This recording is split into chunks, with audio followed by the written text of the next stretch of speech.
시간 우리에게 주시는 하나님의 말씀 함께 찾아보기 원합니다. 누가복음 17장 11절에서 19절 말씀까지입니다.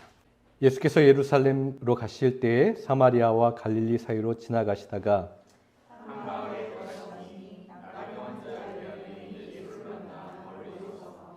소리를 높여 이르되 예수 선생님이여 우리를 불쌍히 여기소서 하거늘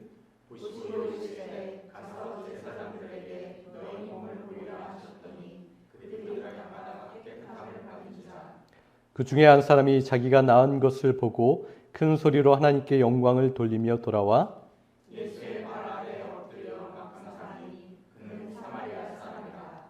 예수께서 대답하여 이르시되 10사람이 다 깨끗함을 받지 아니하였느냐? 그 아홉은 어디 있느냐?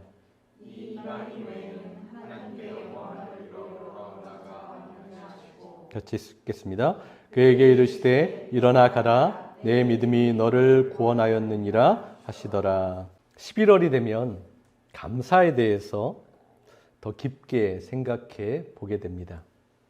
어떤 분이 식사 자리에서 하셨던 그 기도가 기억에 남아요. 그분은 기도를 하면서 차려진 음식에 대해서만 감사 기도를 한 것이 아니라 그 앞에 놓여 있는 물 한 컵에 대해서 감사를 드리고 기도하는 것을 보았습니다. 저는 그때까지 제 식탁에 놓여 있는 그 물 한 잔에 대해서 감사하지 않았던 것 같아요. 너무 당연하게 내가 누릴 수 있는 것이라고 생각했어요. 작고 사소하고 당연히 내가 마실 수 있고 내가 가질 수 있는 것이라고 생각했던 것 같아요. 그런데 그 이후부터 내가 당연하게 생각하는 것, 작고 사소한 것까지도 다시 한번 깊이 생각해보고 제 마음을 바꾸고 감사하는 그러한 마음을 갖게 되었습니다. 내가 특별히 값을 치르지 않아도 나에게 주어진 것, 당연히 내가 누릴 수 있는 것까지도 감사하는 것, 그것이 진정한 감사라고 생각이 됩니다. 그러나 여러분 잘 생각해 보면 우리에게 가장 소중하고 필수적인 것은 거의 다 공짜, 내가 무엇인가를 지불하고 얻지 않은 것, 거저 받은 것이 대부분이에요. 한번 생각해 보세요. 태양, 공기, 물, 땅, 생명, 부모, 형제, 조국, 언어. 내가 무엇인가를 지불하거나 노력하지 않았는데 나에게 자연스럽게 주어진 것들입니다. 그런데 그것이 우리에게 없으면 우리는 존재할 수도 살아갈 수도 없는 그런 사람들이에요. 그런데 그것을 하나님께서 이미 값없이 우리에게 주셨다는 사실입니다. 우리에게 생명을 주시고 우리의 생명을 유지하게 하시는 것, 내가 무엇인가 합니까? 그렇지 않아요. 하나님께서 우리에게 베풀어 주신 놀라운 은혜입니다. 그럼 이처럼 우리가 하나님께로 거저받은 모든 것을 나의 존재와 인생에 가장 큰 영향을 미치는 것임에도 불구하고 이것은 내가 이미 받은 것이기 때문에, 내가 누리는 것이기 때문에, 내가 무엇인가 노력하지 않아도 되는 것이기 때문에 감사하지 않을 때가 너무나 많이 있어요. 그러나 여러분, 그 어떤 것도 우리 인생 가운데 우리에게 당연한 것은 없다라는 사실을 기억해야 해요. 우리는 어떨 때 감사하죠? 어떠한 새로운 일들이 우리에게 일어나게 될 때 새로운 일들에 대해서 감사해요. 그리고 그 일들이 내가 좋아하고 감사하고 내가 생각했던 것대로 이루어지는 것만 감사할 때가 많이 있어요. 한번 여러분의 삶을 한번 돌이켜 보십시오. 그럴 때 기뻐하고 감사했어요. 그런데 성경에 보면 여러분 모든 것에 감사하라고 하셨지 내 마음에 드는 것만 골라서 감사하라고 하지 않으셨습니다. 내가 이미 받은 것, 내가 누리고 있는 것, 내가 자연스럽게 여겨서 당연하게 생각하는 그 모든 것들까지도 우리가 하나하나 기억해서 감사해야 합니다. 그래서 내 마음 몰라주는 배우자를 감사하세요. 내 마음을 아프게 하고 속썩이고 말 듣지 않는 자녀를 감사하세요. 나를 힘들게 하고 신경 쓰이게 하는 직장 동료들을 감사하십시오. 내 말에 동의하지 않고 내 편이 되어주지 않는 친구가 있을지라도 감사하십시오. 여러분, 누구나 감사할 수 있을 조건이나 감사할 수 있는 상황에서 감사하는 것은 누구나 다 할 수 있어요. 그러나 우리가 예수 믿는 자라면 감사하는 모습이 무엇인가 좀 달라야 하잖아요. 그 감사의 깊이가 깊어야 하잖아요. 누군가는 감사하지 못하는 그 상황 가운데서도 감사할 수 있는 모습이 바로 예수님 믿는 사람의 모습입니다. 마태복음 5장 46절과 47절을 한번 보십시오. 너희가 자기를 사랑하는 사람들만 사랑한다면 무슨 상을 받겠느냐? 세리들도 그만큼은 하지 않느냐? 또 너희가 자기 형제들에게만 인사를 한다면 남보다 나을 것이 무엇이냐? 이방인들도 그만큼은 하지 않느냐? 여러분, 그만큼은 하지 않느냐? 이것이 저의 마음에 좀 왔어요. 세리들도 이방인도 그만큼은 하지 않느냐? 그런데 너희들은 무엇인가 좀 달라야 하지 않느냐라고 주님께서 말씀하세요. 여러분, 나를 사랑하는 사람만 사랑한다면 그것이 진정 믿는 자의 모습일까요? 내 마음에 들고 내가 좋아하는 사람들에게만 친절하다면 그것이 진정 예수 믿는 사람들의 모습일까요? 그만큼은 누구라도 할 수 있어요. 나한테 잘해주면, 나를 사랑하면 나도 사랑할 수 있어요. 나에게 친절하면 친절한 것, 그렇게 하지 않으면 미친 사람이죠. 누구나 할 수 있지만 예수 믿는 사람은 그것을 넘어가야 한다라고 하십니다. 그래서 여러분, 쉽지 않은 길을 선택하는 것, 그것이 믿음이에요. 사랑하기 쉽지 않은 사람, 친절하게 대하기 어려운 사람까지 사랑하고 친절하게 하는 것, 그것이 믿음입니다. 감사할 만한 것에 감사하는 것은 누구나 할 수 있어요. 그러나 감사할 그런 상황이 아닐지라도, 감사할 것이라고 내가 그렇게 이해가 되지 않을지라도 감사하는 것이 믿음의 모습이라고 하십니다. 그렇다면 여러분, 우리는 어떻게 감사하는 사람이 되어야겠습니까? 본문 누가복음 17장에서 예수님은 갈릴리와 사마리아 그 경계, 그 지역을 지나가시다가 한 마을에 들어가셨다라고 기록합니다. 거기에서 10명의 나병 환자를 만나게 되십니다.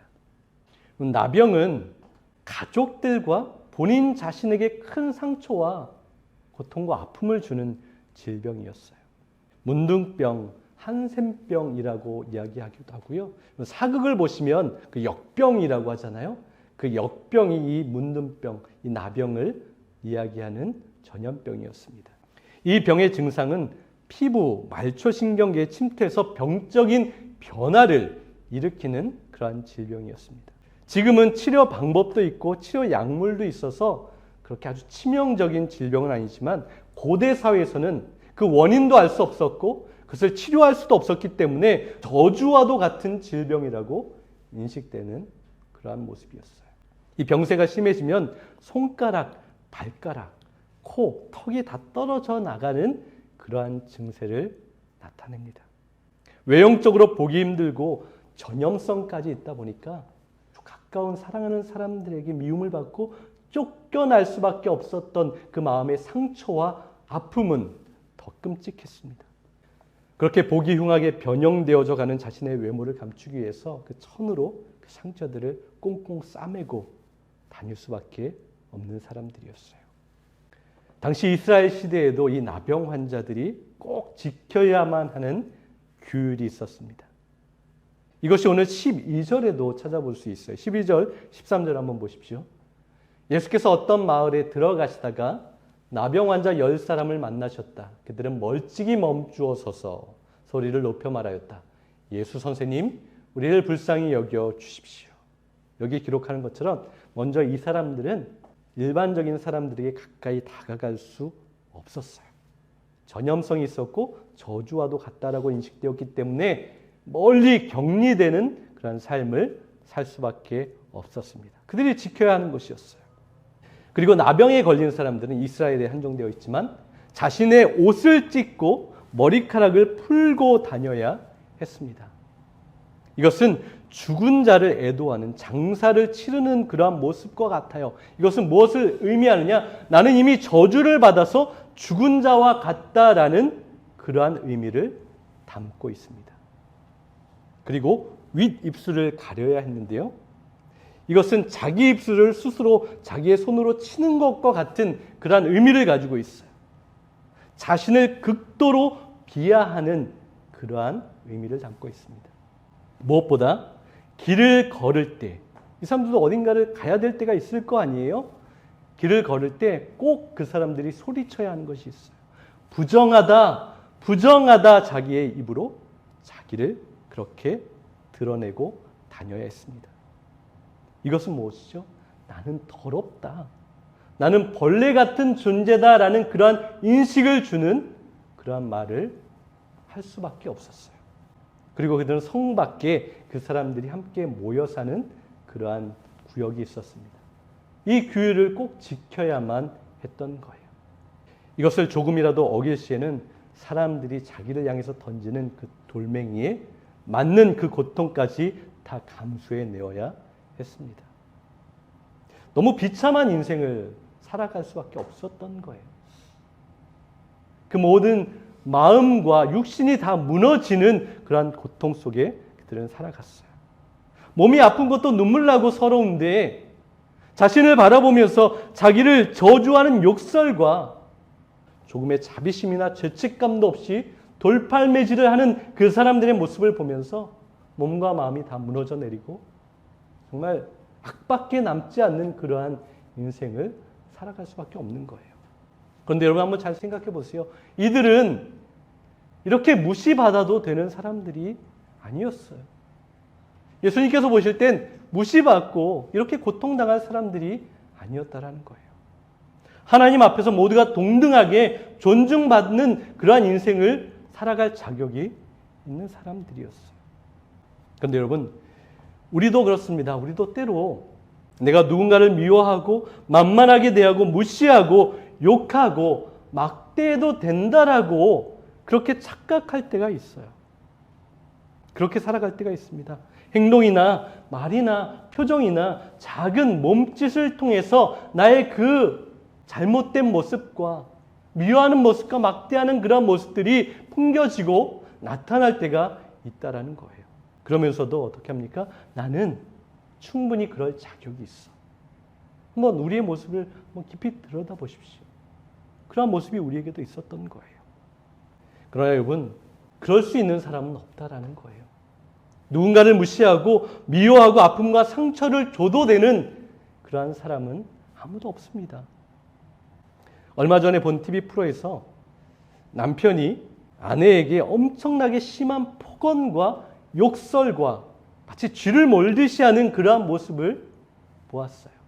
아내는 아무 대꾸도 하지 않고 주눅이 들어서 벌벌 두려워서 떨고 있는 모습을 보게 되었습니다. 그 장면을 보고 함께 있었던 그 패널들이 그 남편에게 이야기하는 거예요. 왜 이렇게 하십니까? 이렇게 하는 건 너무 심한 것이 아니에요? 왜 당신 그렇게 하세요? 라고 질문했을 때 그 남편이 이렇게 이야기해요. 아내가 심한 잘못을 저질렀기 때문에 그렇게 내가 행하는 것이 정당하다, 당연하다라고 그렇게 이야기하는 모습을 보았어요. 그 이야기를 듣고 있었던 상담가는 아무리 아내가 잘못한 것이 있을지라도 그렇게 하는 것은 잘못됐습니다. 저런 대우를 받아도 되는 사람은 없습니다. 당신이 하는 것은 폭력입니다. 라고 이야기하는 것을 보았어요. 여러분, 누구나에게 그렇게 할 자격은 없다라는 거예요. 예수님은 항상 소외되고 아파하고 변두리에 있었던 사람들, 상처받았던 사람들을 언제나 소중하게 여기셨습니다. 그들의 인격을 존중하셨어요. 그들의 상처를 알고 계셨습니다. 못 본 척하지 않으셨어요. 다른 사람들처럼 그냥 지나치셔도 돼요.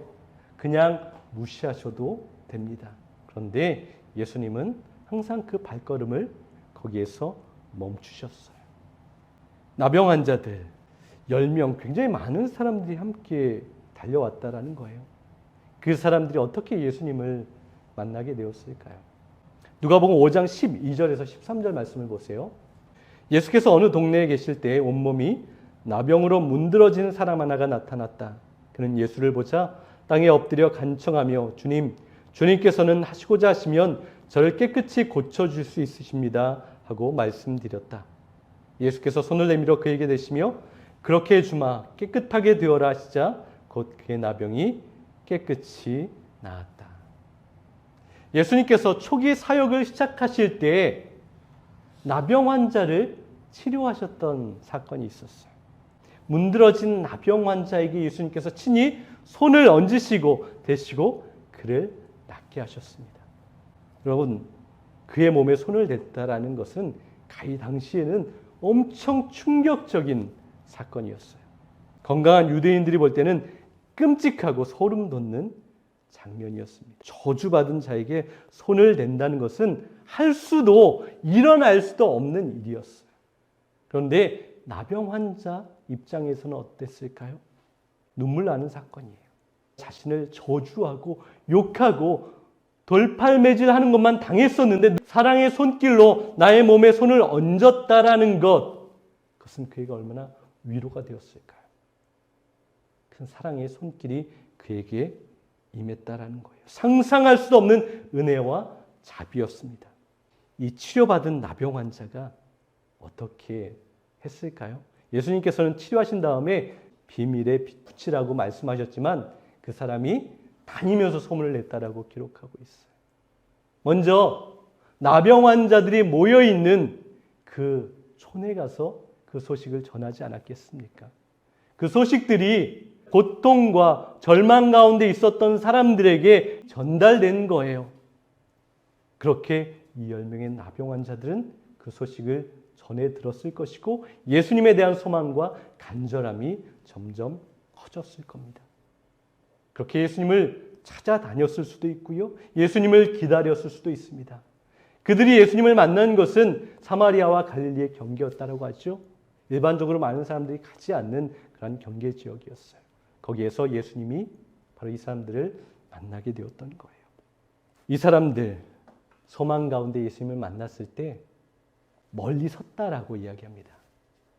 그들의 마음은 어땠겠어요?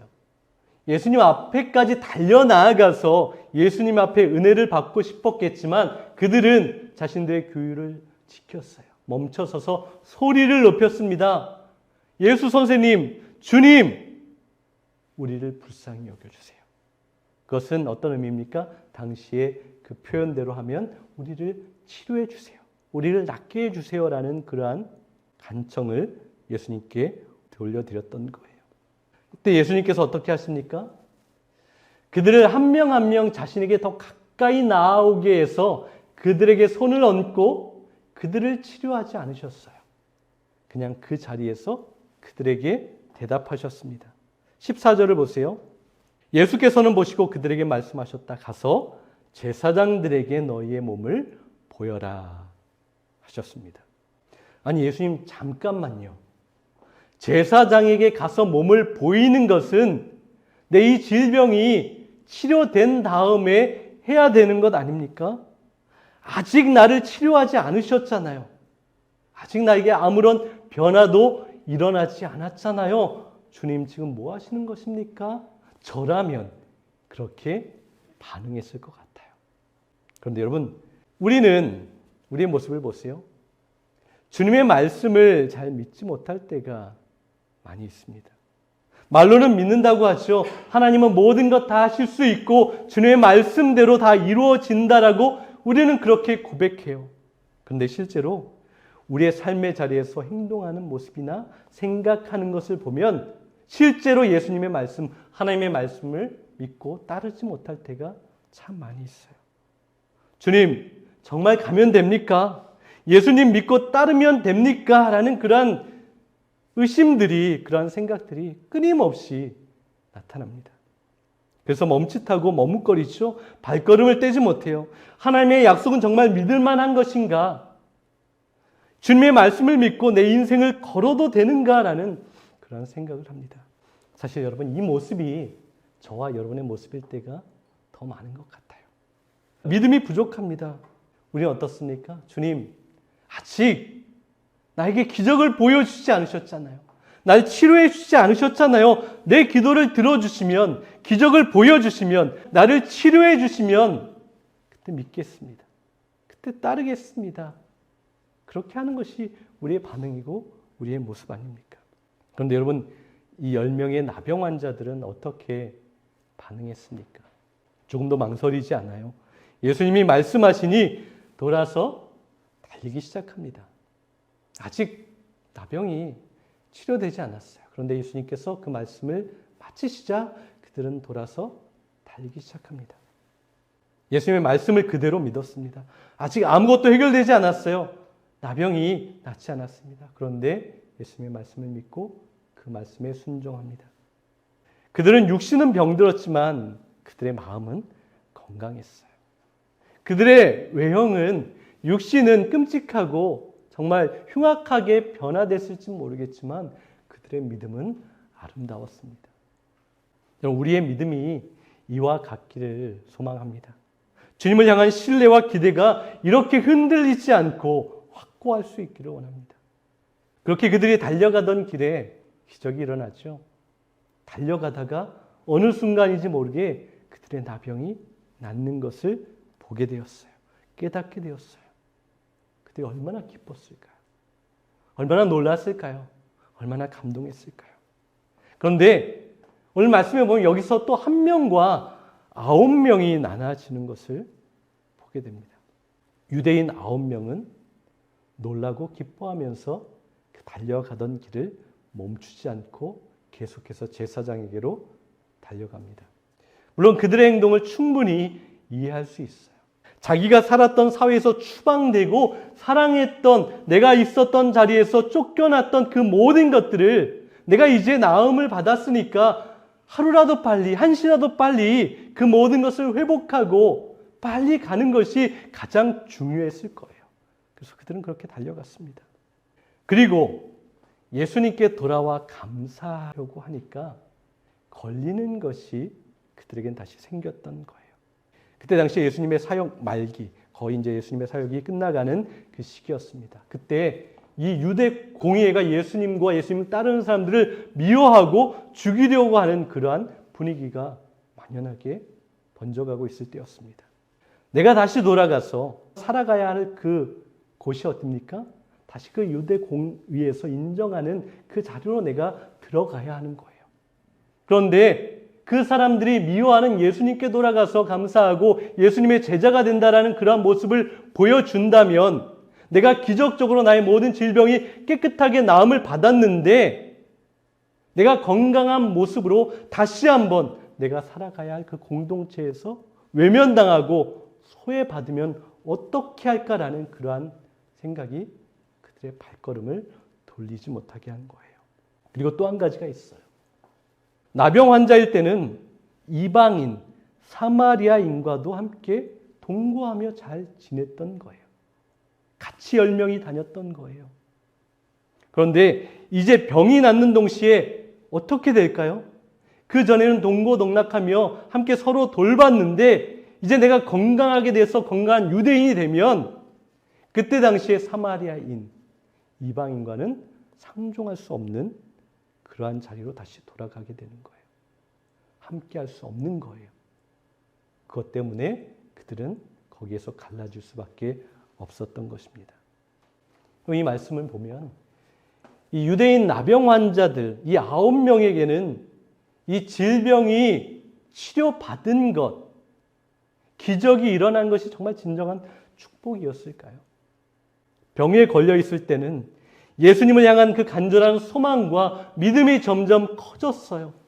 예수님을 기다리고 하루라도 빨리 예수님을 만나보고 싶은 마음이 있었습니다. 그리고 사람 취급하지 않던 사마리아인과 함께 동거하고 그를 돌보며 함께 살았던 그러한 모습이 있었어요. 그런데 자기에게 직면해 있던 그 문제가 사라지자 주님께서 진정 원하시는 모습이 그들에게서 사라져 버렸습니다. 잘못된 방향으로 그들은 돌아가 버렸어요. 진정으로 구원받을 수 있는 기회, 예수님의 제자가 되고 하늘나라에서 칭찬받고 인정받을 수 있는 그 기회를 그들은 잃어버리고 말았습니다. 이 9명의 사람들이 유대 사회로 돌아간다는 것은 가족과 친구들만의 또한 그들을 만나는 자리로 돌아간다는 것을 의미하지 않아요. 유대인들은 이미 하나님의 백성으로 택함받았고 율법을 지키고 있으니까 더 이상 구원은 염려하지 않아도 된다라는 그 선민 사상으로 다시 그들이 돌아간다라는 것을 의미합니다. 여러분, 우리도 우리에게 직면한 문제들이 있을 때 주님 앞에 정말 간절하게 매달릴 때가 있어요. 겸손함으로 무릎 꿇고 하나님 앞에 나아갈 때가 있습니다. 그런데 그 문제가 해결되었을 때 하나님께 다시 돌아가서 진정 감사하고 하나님의 뜻에 따르기보다는 이제 모든 문제가 다 해결되었구나. 참 좋다. 다 됐다. 지금까지 열심히 기도했으니까 이제 다 해결됐으니까 이제 끝났다라는 생각을 가질 때가 많아요. 그래서 나의 기쁨을 주고 나에게 더욱더 성공을 주는 세상 깊이 들어가서 하나님의 은혜도 잊어버리고 예수님의 사랑도 다 잊어버리고 그 안에서 만족하며 살아가는 그러한 모습을 보일 때가 더 많았습니다. 그렇지 않습니까? 그러나 우리는 그렇게 살아가면 안 됩니다. 주님의 은혜를 기억하고 진정 감사하는 그런 자가 되어야 합니다. 사마리아 사람, 유일한 한 사람, 자기가 병이 나은 것을 깨닫는 그 즉시 거기에 멈춰서서 하나님께 영광을 돌렸습니다. 그리고 달려가던 그 길을 돌려서 다시 예수님께로 달려왔어요. 그리고 예수님 앞에 이제는 무릎 꿇고 엎드렸다라고 기록합니다. 그리고 주님께 감사했어요. 그 앞에 엎드려서 그 사람이 이렇게 고백하지 않았을까요? 주님, 왜 나 같은 자에게, 주님, 왜 나 같은 자까지도 이렇게 놀라운 은혜를 주셨습니까? 라는 그런 진정한 감사를 올렸을 거예요. 주님 앞에 엎드렸다는 것은 자기를 가장 낮춘 거예요. 자격이라고는 전혀 없는 자가 이 큰 은혜를 받았다라는 고백입니다. 나는 이런 은혜를 받을 만한 그런 자격이 없다라는 것을 인정하는, 고백하는 그런 모습이었어요. 19절을 보십시오. 예수님께서 말씀하세요. 그런 다음에 그에게 말씀하셨다. 그 앞에 9명을 책망하는 말씀이 있었어요. 그런 다음에 그에게 말씀하셨다. 일어나서 가거라. 내 믿음이 너를 구원하였다라고 예수님께서 그 사마리아인에게 구원을 선포하십니다. 이 사마리아인은 자신이 자격 없는 죄인임을 알았습니다. 그리고 자신을 구원할 분은 예수님밖에 없음을 믿었습니다. 그렇게 주님을 바라보았을 때 주님께서 너 구원받았다. 너는 나의 제자가 되었다. 나를 따르는 팔로워가 되었다라고 예수님께서 인정해 주신 거예요. 여러분, 우리도 이 사마리아인과 같은 그러한 고백이 우리에게 있어야 합니다. 하나님, 왜 나 같은 자에게, 왜 나 같은 존재에게까지 이렇게 큰 은혜와 사랑을 베풀어 주셨습니까? 이 고백이 있을 때 우리는 진정한 감사를 드릴 수 있게 됩니다. 여러분, 진정한 감사는 십자가 앞에서 드리는 감사인 거예요. 십자가에 대한 감사가 없으면 진정한 감사가 아닌 거예요. 그것은 내가 구원받았다라는 것, 내가 아무런 자격이 없는데 은혜 받았다라는 그러한 감사가 담겨 있습니다. 예수 십자가의 사랑이 우리를 살리셨습니다. 주님 은혜 안에 있는 것 우리는 고백하잖아요. 주님 은혜 안에 살아간다라는 것 자체도 내가 은혜 받을 만한 자격이 눈꼽만큼도 없다라는 것을 고백하는 자에게 주어지는 거예요. 사랑하는 여러분, 우리의 감사는 어떻게 온전하게 됩니까? 왜 나 같은 자에게, 죄인 중에 괴수 같은 나에게, 소망 없는 나에게 이해할 수 없는 은혜가 부어졌음을 알 때 우리의 감사는 온전하게 됩니다. 그래서 진정한 감사는 나에게 고난이 있어도 감사가 되고요. 아픔이 있어도 감사가 되고요. 내가 원하는 것이 이루어지지 않아도 감사할 수 있게 되는 거예요. 이것이 진정한 감사입니다. 한 주간 이 은혜를 알고 이 놀라운 사랑과 자비를 진정으로 감사할 수 있는 감사의 제사를 올려드리는 저와 여러분 될 수 있기를 간절히 소망합니다.